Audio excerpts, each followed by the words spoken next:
Jamaicans are being warned to be on the alert this evening for any possibility of a recurrence of the Zika and Chikungunya viruses. The U.S. Agency for International Development, USAID, says persons should not become complacent that these viruses could still be lingering.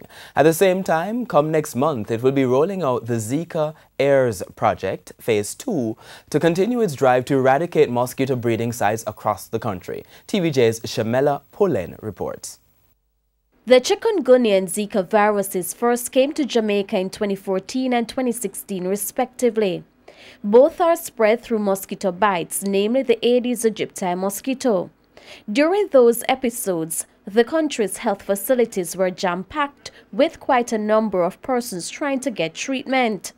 This after they complained about symptoms such as fever and skin rash. But although some time has passed, the U.S. Agency for International Development, USAID, is warning Jamaicans to still be on the alert. Jamaica is always under the threat of new mosquito-borne disease, or even the emergence or re-emergence of mosquito-borne diseases that has resurfaced previously.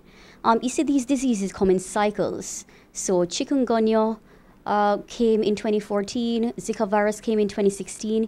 We saw dengue as early as the 1970s, and dengue is currently in Jamaica now. USAID is reminding Jamaicans to be prepared and ready at all times to respond to any one of those threats.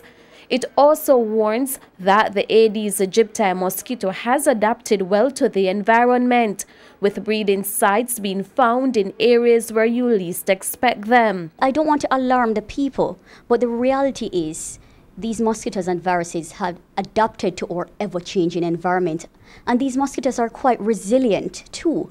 So they would breed in even up to a tablespoon of water. So one has to consider all these breeding sites, intentional and unintentional water storage, cryptic breeding sites, as Jean mentioned earlier, and we have to take active and continued effort to reduce them. Phase 2 of the ZAP project is expected to be rolled out in a month's time on September 24. The move is to continue the drive to eradicate these breeding sites. Across Jamaica, we are working in Portland, St. Thomas, Kingston and St. Andrew, St. Catherine, St. Anne and St. Mary. Our zappers will be docked out in these brown shirts, and they're properly wearing their IDs.